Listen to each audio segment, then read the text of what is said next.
Okay. Okay, hello everyone. My name is Adrian Flores, the associate planner here and the project manager for the Climate Action Plan. So we are working with Blue Strike Environmental for the development of this Climate Action Plan. And as part of the production of the plan, we are, gathering you guys together to put together a steering committee and just discuss what the plan is going to look like and what we can expect from you guys, and ultimately just here to answer any questions or provide information you guys have. So just quick overview, the Climate Action Plan is going to help the city of Bell Gardens identify the greenhouse gas emissions within the city, and then identify strategies on how to, address those in within the coming years, and just address and diminishing them. So I'll go ahead and I'll pass it over to Anna with Blue Strike Environmental. She'll go ahead and she will introduce her team, and they'll go ahead and take over with the presentation. And then Q&A will be coming at the end of their presentation. Thank you. Thank you, Adrian.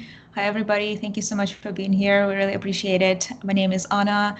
I'm Energy and Carbon Markets Program Manager here at Blue Strike, and we've been working very closely with the project team, Adrian, Stephen, and Mona so far, to kick off this project and start data collection and stakeholder engagement, which we'll be diving in during this presentation and give you the overview of this project. Rich, Sol, I'll let you introduce yourselves. Yeah, thanks, Anna. Hi, everyone. It's great to see you all here on the call. Thanks so much for showing up to this and your participation. Thanks for your participation in this. My name is Rich Swanson. I'm the director of the Climate and Energy Division at Blue Strike. And so it's been our very great pleasure to be working with Adrian and his team and Bell Gardens in general. And so we're looking forward to this time and also to the future of developing out this climate action plan. So Saul? Hey, thanks everyone. Just echoing what Rich said, and my name is Saul Shepard. I am a data analyst for Blue Strike Environmental, and I'm leading the greenhouse gas inventory, emissions forecasting, and really helping out with this project however possible. And I'm really excited to present today, and I'm passing it back to Anna. Thank you both. Appreciate it. I'm going to start sharing my screen. If you have any questions throughout the presentation, feel free to ask us. Put your questions in the chat. We'll be happy to address it, or keep it till the end, whichever you prefer. And before we start, I always like to say that any question is a perfect question, so don't hold your questions back, and feel free to ask whatever you're curious about. And with that, we will start the presentation.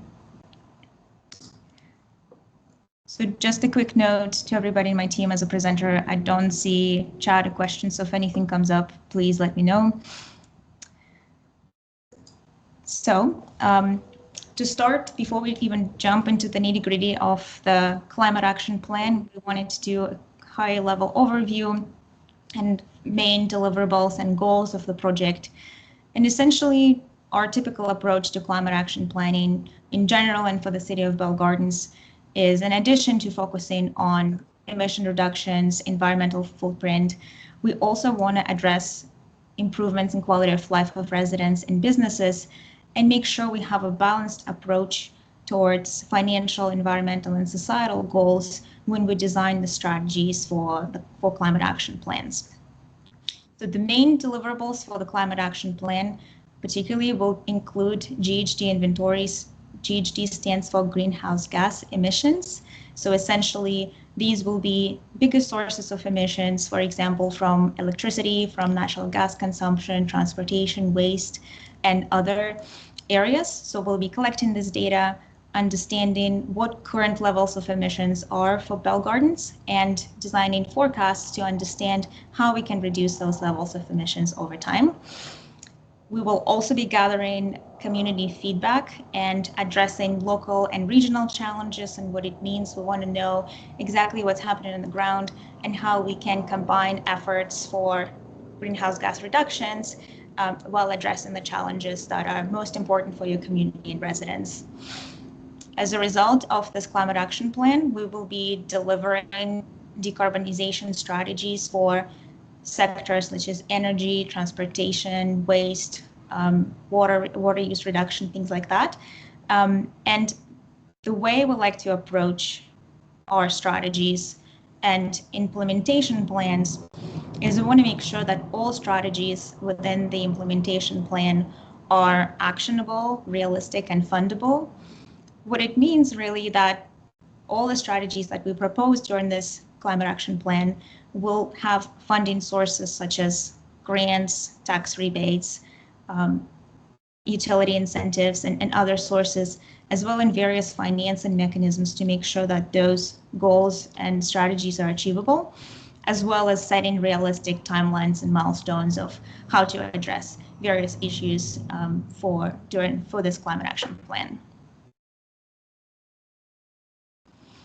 So quickly about goals and what we're trying to do, and some of it is covered in the previous slide, but essentially addressing decarbonization efforts and developing strategies to reduce emissions, and at the same time promote sustainability for your residents, for your businesses, and your entire community.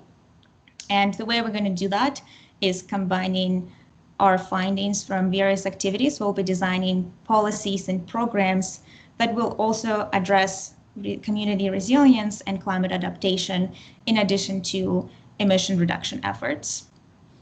So our goal for the implementation plan for this project will be looking into different financial structures and prioritizing projects with most benefits for emission reductions and for your community.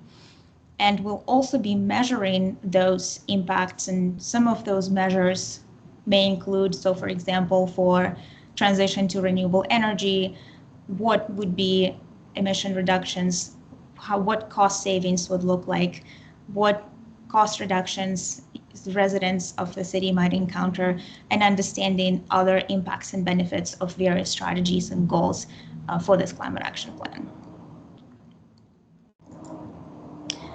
So a little bit about our approach towards climate action planning and how this project structure would look like is we typically break it down in three components. One is data collection and building greenhouse gas inventories, understanding what are the largest sources of emissions and what needs to be addressed, which is the stage where we're at right now. Second is engaging our stakeholders, engaging community, and the way we're going to do that is through surveys, focus groups, workshops, public meetings, and other sources to bring awareness to your community for that this project is happening, gather their input and feedback, and as the last step, we essentially looking at what those biggest sources of emissions are and what the stakeholder feedback looks like, combining those two components together and designing strategies, refining strategies, and understanding priorities for what actions need to be taken first to achieve our goals, and finding ways to execute and track those initiatives over time.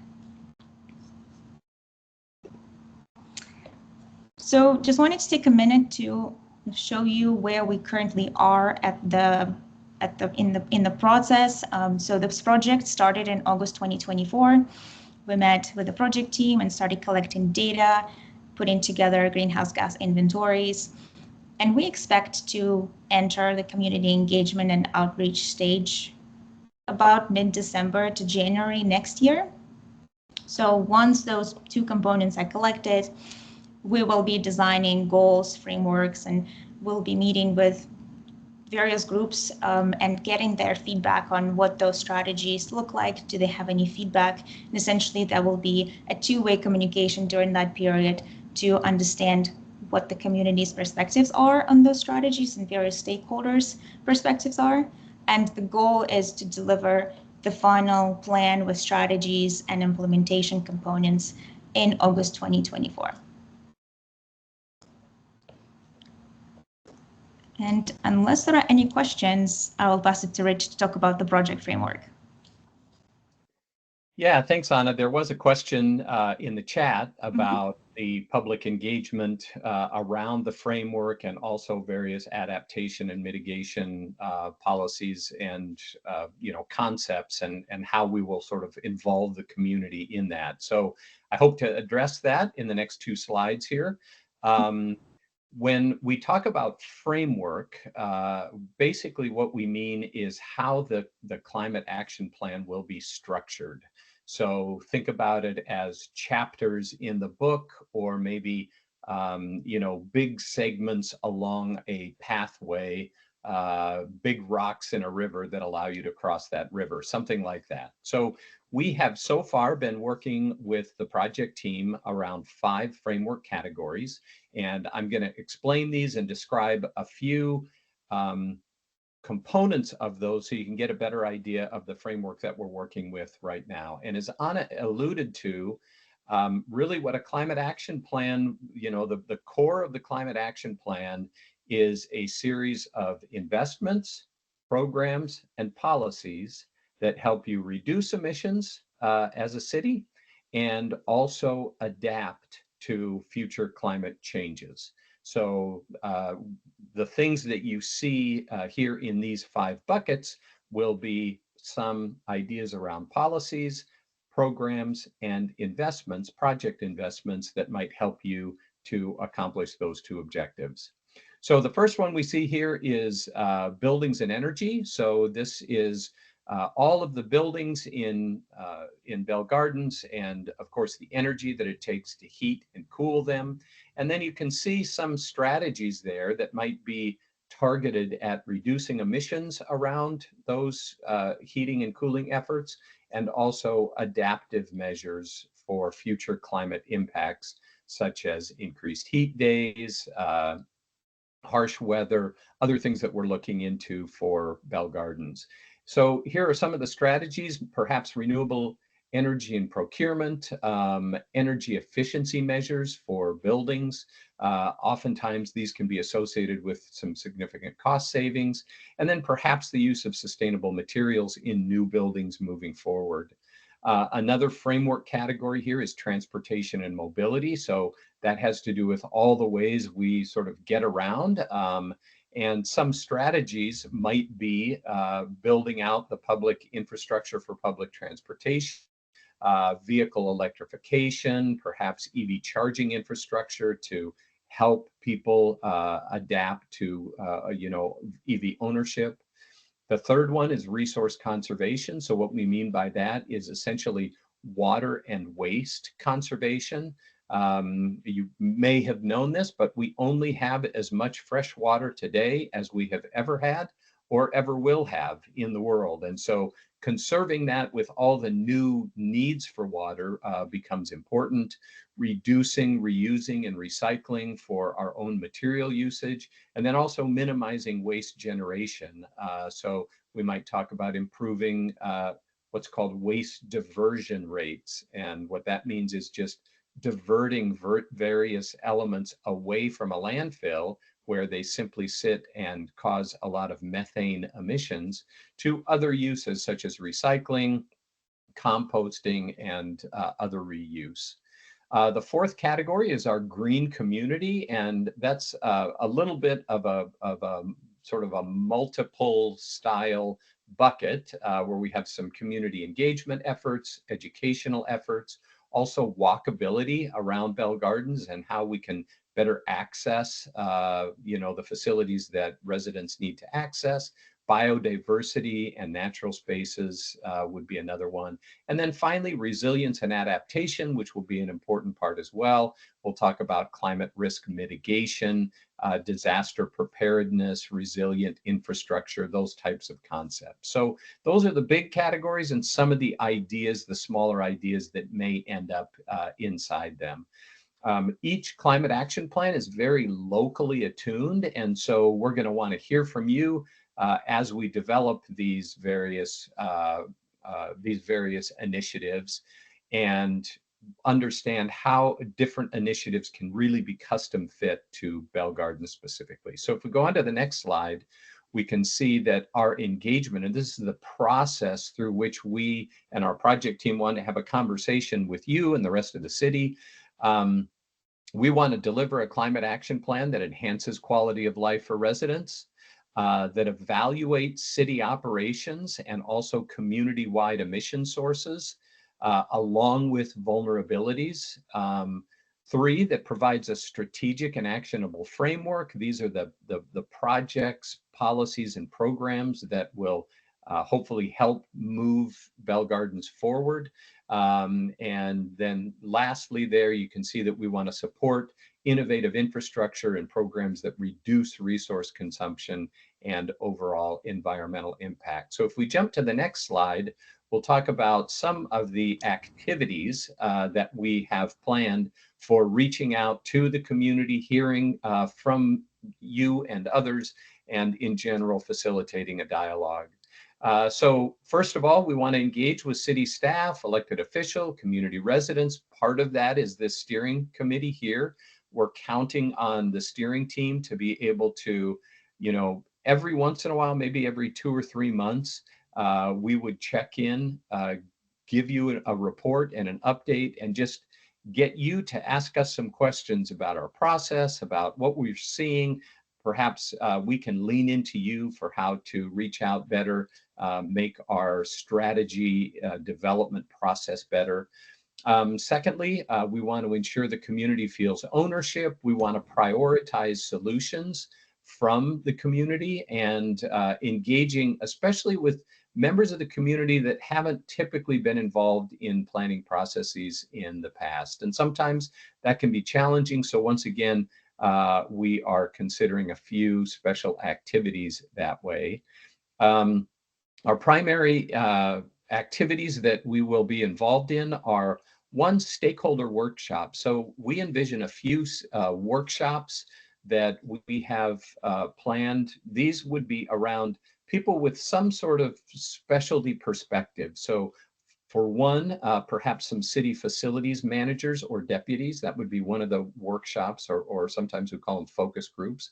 Second, we would like to be able to coalesce a little bit of an environmental justice group that would pull together, and we would be able to share where we're going, get feedback from that group. And then third, a group perhaps of business leaders from the community. That would be a third workshop or focus group that we would like to try to pull together. We're also going to do a community survey where we reach broadly into the community through an online survey to collect information about a variety of concepts, ideas that we have, ask people to rank those, give comments on those ideas for strategies and programs. A few virtual community events, so people would be able to log in, give us feedback. We'd be able, once again, to sort of present where we are and where we're headed. And then a community symposium where would be an in-person event where lots of people can come, be able to present our findings, and once again, gather a little bit more feedback. So if we go on to the next slide, I'm going to turn it over to Saul to talk a little bit about where we are today with our baselining and data collection. Thanks for that, Rich. So to develop an effective climate action plan, we will build a strong foundation through data collection and analysis. This process has 3 main parts, although not exclusive. So first, we're going to be using a custom Excel tool to collect greenhouse gas emission data for both city operations and the wider Bell Gardens community. This data covers primarily emissions from scope 1 and 2, which mean direct on-site emissions from sources such as vehicles, buildings, waste, etc., and as well as indirect emissions from purchased electricity. So this inventory will help us understand the city's current impact on the environment and really give us a place to leap forward and improve. We also are able to establish baseline metrics across several key areas.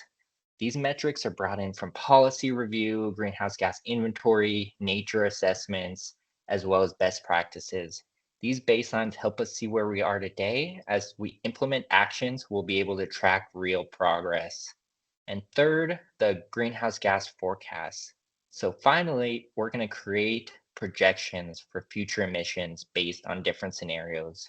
We'll have a business as usual scenario, which assumes no change in emissions, and an adjusted business as usual scenario, which includes planned efforts to reduce emissions.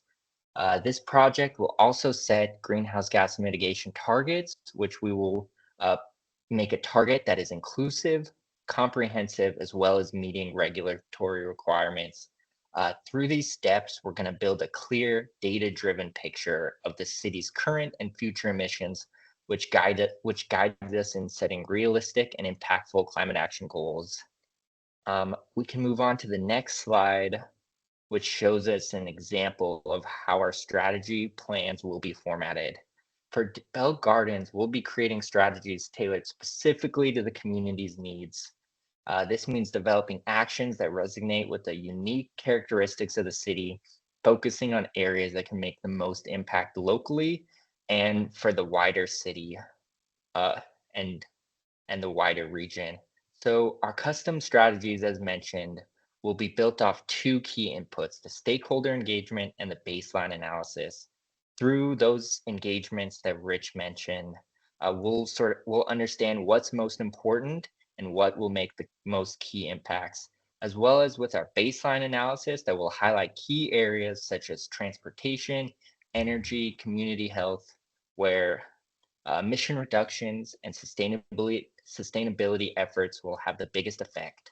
So by combining these insights, we'll design strategies that not only address climate goals, but also support economic resilience and well-being of Bell Gardens' diverse community. So it'll be broken down into goals, actions, and strategies. So we have larger goals that sort of narrow it down into very specific action steps that provide long-term impacts for the city. And I'm not sure who's on the next slide, but I will pass it off. I think that's me. Thank you, Saul. So once we collect a lot of strategies from you all, from best practices, and also another place where we'll collect strategies are all the things that are currently in Bell Gardens' existing plans. So, for example, there is a transportation plan happening right now.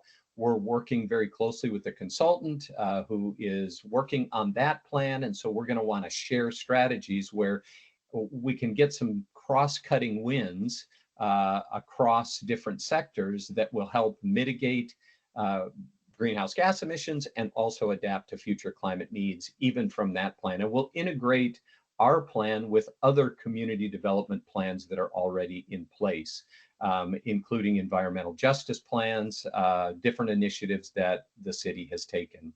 And so we'll pull everything together, again, from those three categories: your plans, best practices, and our community engagement efforts. And by the way, it looks like Gabriella has asked a question about micromobility and making Bell Gardens more bikeable. That's an excellent suggestion and an excellent way to sort of bring in that component into the discussion, so we can pull that in, put that into our sort of ideas list that's coming from our stakeholder, from our engagement and our steering team. And then what we'll do is eventually we'll bring all of these different plans into a prioritization matrix. And we'll work with you all to develop what are the criteria by which we ought to prioritize these things. Are they, for example, the fastest pathway to zero emissions? Are they the most cost-effective strategies? Are they the most funding available strategies? In other words, where we can find funding. And so we'll put all of those things into categories. We'll be able to rank the various initiatives by those elements, and then we prioritize those, getting sort of the lowest hanging fruit that we can put into the implementation first. So if we go to the next slide, we can talk a little bit about next steps, and then I see a number of questions in the chat, so we can get to some of those and some hands raised as well. Our next steps are really ongoing data collection. So we're moving toward the end of our data collection period, but we have a little bit more to go. We're rounding the corner sort of into our community engagement piece, which is what we've sort of featured today in talking about in this presentation. And then we would look forward to gathering with you all once again at a team meeting in February to talk about the things that we have learned through stakeholder engagement and kind of get your feedback once again, sort of test some of our ideas as they are emerging. I think that's the last slide, and we can go to a few of the questions that have come up here in the chat. So the most recent one is, as you develop strategies and actions, encourage you to identify the city departments responsible for the implementation and include target timelines. So that's a fantastic suggestion. And typically, you know, when we're putting together kind of a, you know, an implementation pathway, we will match each action item and its broader strategy with a department, a person, you know, sometimes a position that might be in charge of executing that, a timeline for execution, at least a start date, and if possible, you know, a completion date as well. And then fourthly, funding opportunities. So we really want to tee this up. There, as you know, there are a lot of funding opportunities for various projects, policy initiatives, and so forth, that come in the form of rebates or grants or other incentives. So we want to tee each of these activities up for state funding possibilities and also for federal funding possibilities. Some investments are sort of, you know, they pay for themselves. They have a relatively rapid payback period. Others are a little bit slower, and a lot of those have received some different, you know, sort of subsidy style help. And so we're going to want to dive into that. So thank you, Aaron, for that particular suggestion and question. It's an excellent one. And I also see that Gabriella has her hand raised in the presentation here. Hello, sorry if I'm a little out of breath. I'm actually on my trainer bicycle right now, trying to multitask here. That's awesome, multitasking. My question earlier regarding bikeability for Bell Gardens, I have a follow-up question to that. I know that Metro is, there's going to be a new round of funding that is going to be available, that's going to be opening up for various cities, especially for cities that want to make their cities more bikeable and things like that. We also have Caltrans and Metro that are working on making improvements to the Florence Avenue intersection at Eastern. Some of the proposed design plans include bike lanes, some of them don't. I'm wondering if you are familiar with what is already being planned. And the reason I ask is because, as we know, there was already a groundbreaking for the Southeast Gateway Metro line that will be starting in Artesia and connecting to downtown LA through Vernon, I believe, to the blue line. I don't know what the letter is now these days, but it was the blue line before. And my concern is that, you know, we need to make sure that people on this side of the freeway, on this side of the river, have safe access, non-vehicular access to the metro stations that are planned for Southgate, Cudahy, and Bell. So I want to make sure that when we're working on these types of proposals, you know, for what's going to be done in Bell Gardens, that all of that is taken into consideration, because I really think that that should be one of the primordial goals, is to make sure that we are developing plans that are also aligned with what other people have planned for this area, Metro, Caltrans, et cetera, right? So the other thing is that I've always seen in other areas is that it seems like each city has its own circulation mobility plan. It has its own you know, plans for how they're going to do things in their cities. But when we're talking about bike lanes, for example, and creating safe non-vehicular, non-automobile transit corridors, we want to make sure that the bike lane that starts in Bell Gardens and starts on one end of Bell Gardens and ends at the other end continues into the next city. So what are we doing to, or how is this plan going to connect with our neighboring cities to make sure that we are continuing that master plan, right? To make sure that everyone is connected, because it does no one any good if you have a bike lane, you know, and you have to go into the next city and then there's no bike lane, right? So how does this plan looking to address that? Thank you. Yeah, those are both great points. I'm going to turn things over to Anna to talk a little bit about our process for just ensuring that we incorporate, sort of a broader view and include other plans in our assessment.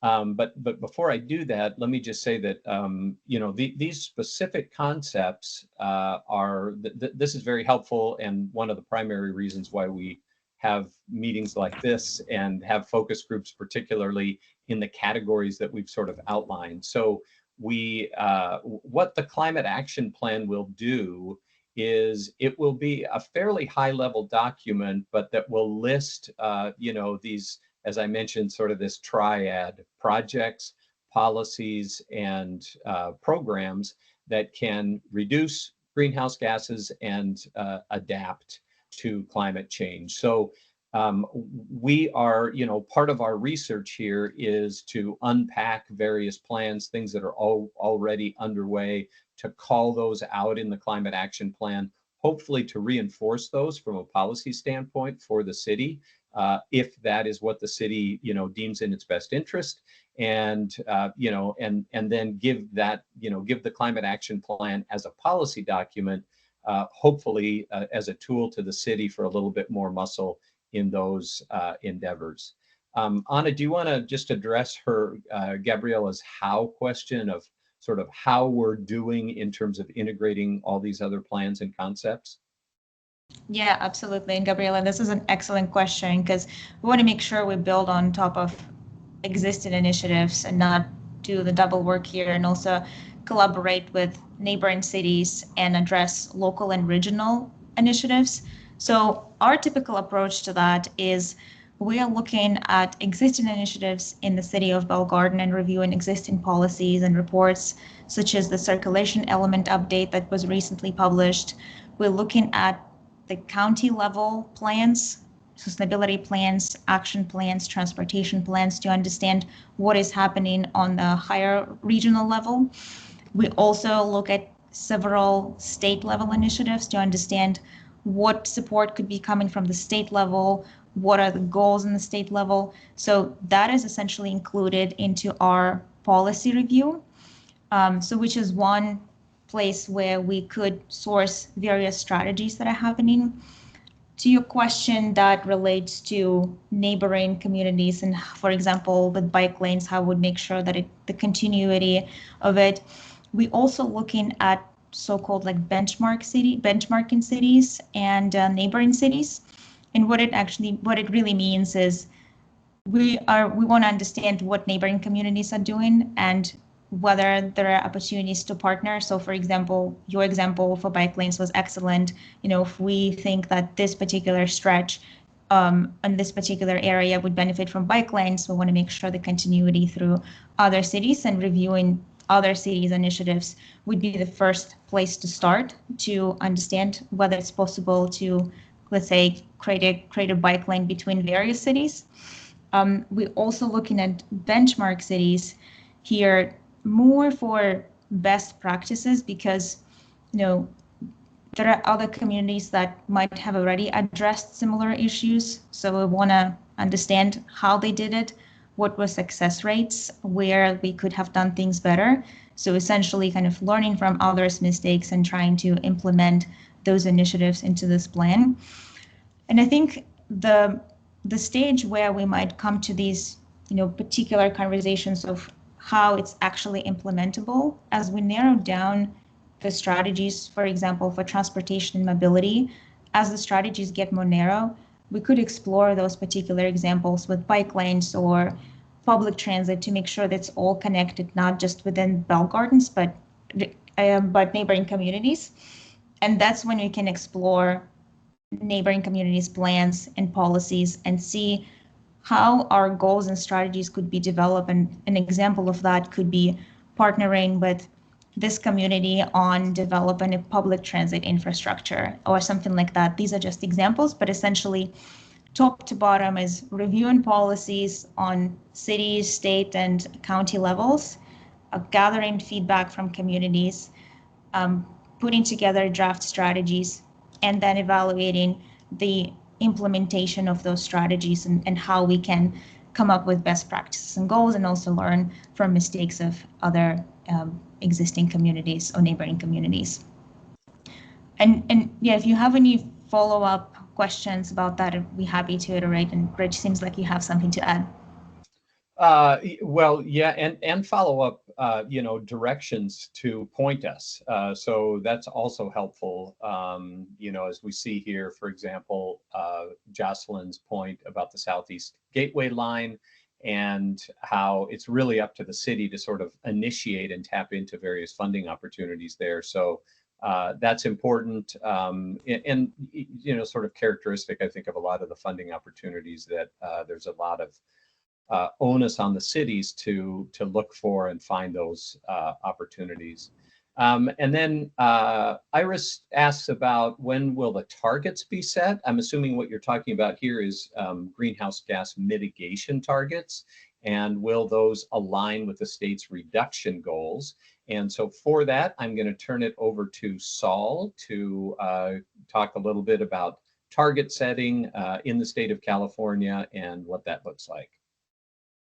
Yeah, thank you. Great question, Iris. So I have a lot of experience with both recommending and implementing greenhouse gas mitigation targets into climate action plans. So the way this typically works and the way I've found it best to work is after the completion of the greenhouse gas inventory, we really have this total amount of greenhouse gas emissions that need to end up meeting state, local, regional targets. So after this greenhouse gas inventory, I will then draft a memo that will then be distributed to both the project and potentially some decision makers within the city. So for other communities, I have drafted this Blue Strike recommended targets that would meet city or meet statewide targets, would align with regional targets, and would really design a sort of climate action plan, greenhouse gas mitigation target that works for your city. And this memo would include all detailed information about the history of greenhouse gas mitigation targets, as well as recommended targets for the city of Bell Gardens. And then we will have this memo be approved by either the project steering or city leadership. Sometimes the city council approves these targets. So we then have this target setting document that would then inform the plan before we finalize the completion of the cap. Yeah, if there's any other questions on targeting, I can get into more specifics, but we tend to bring in best practices as well as regional targeting efforts.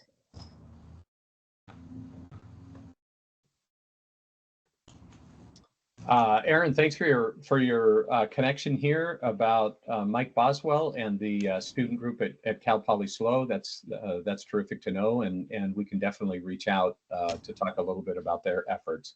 Some great climate action planning work going on, in Eastern LA region there, and so yeah, we look forward to hearing about any of that and collaborating where possible for sure.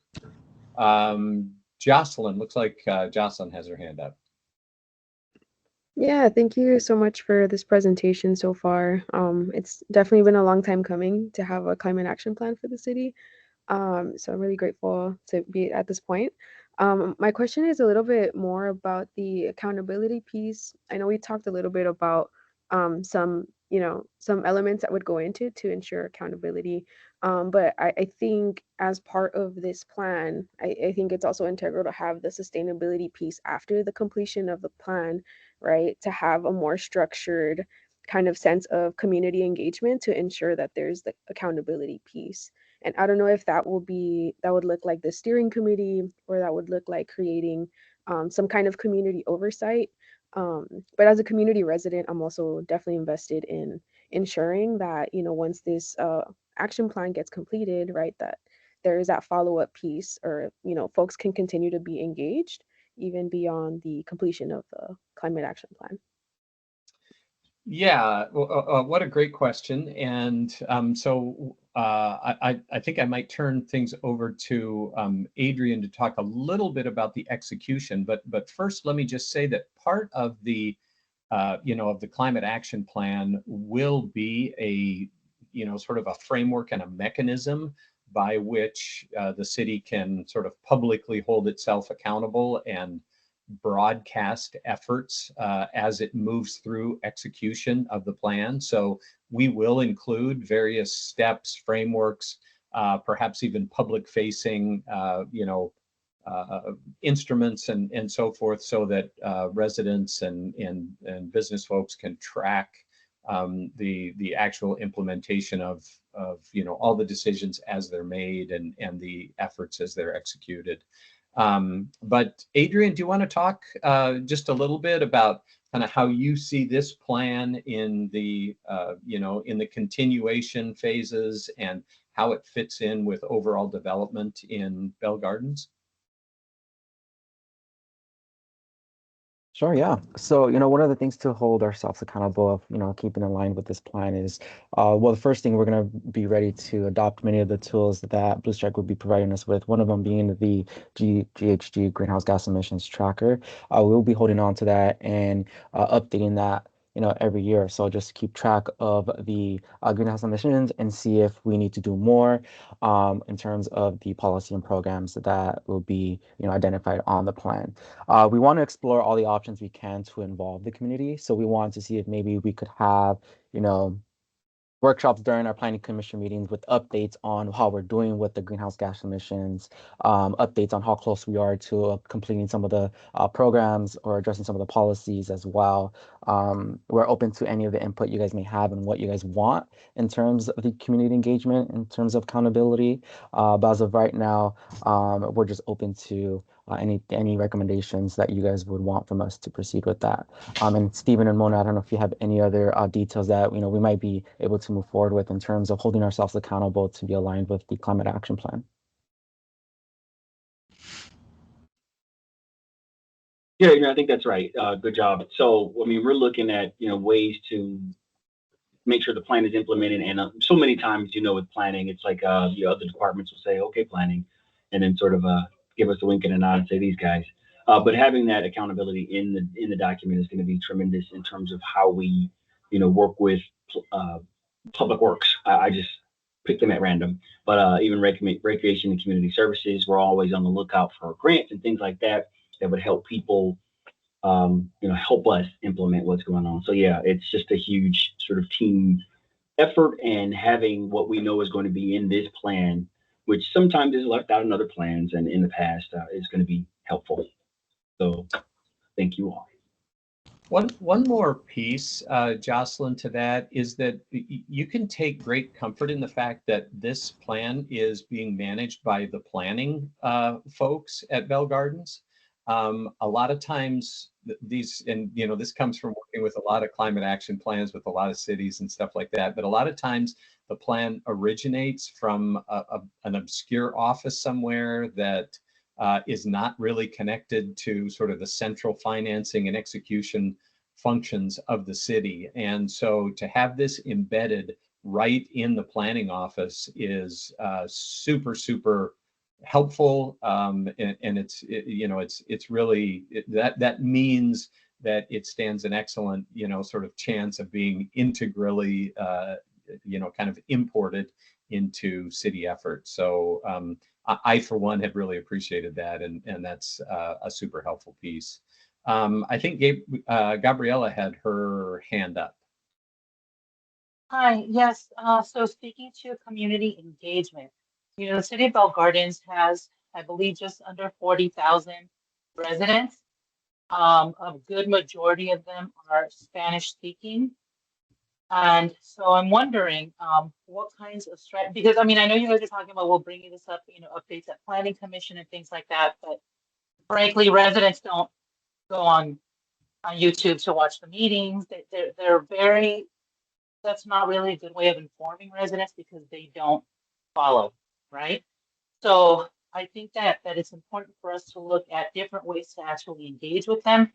I know that in the past, certain initiatives or projects, ideas that were being proposed, there was a community engagement element to it, but I think like the actual engagement, the percentage, the numbers were very low, compared to the actual number of residents.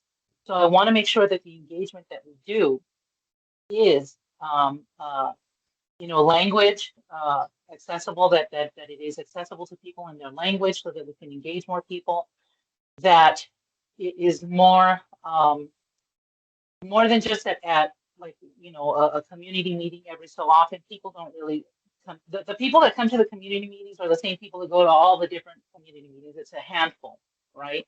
It's a handful of people that show up to everything.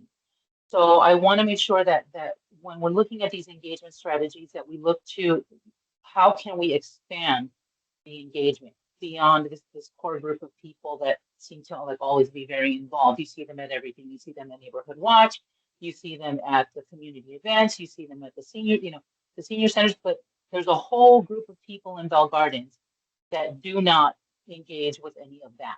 And so I think those are the people that we really need to focus on and find ways of engaging them effectively. Thank you. Yeah, thank you, Gabriella. That's it's an excellent point, and it's something that we haven't we haven't delved into sort of all of the sort of possibilities in Bell Gardens for all of these specific events to make sure that we are encountering the very communities that you just discussed. But that is sort of part of our intent. And so we do a few things, have done a few things in other communities. Sometimes, for example, somebody in the city knows of some ambassadors to those communities, and we will engage with those folks, work hard to, try to equip them with messaging that they can kind of go into their home communities and either pull people out or bring us in. To whether it's a church, a local, sort of area event or something like that. Certainly appreciate your, your recommendation for translation and putting forth materials in Spanish. So that's definitely something that we will do. And then additionally, if there are different community-based organizations that exist in some of these communities, even if they're not necessarily planning organizations, but they're they're known by the city or we can identify them somehow. Sometimes those can be key access points to sort of open doors to some of these more kind of hidden frontline communities. So those are a few ideas, but we would love, Gabriella, if you have others.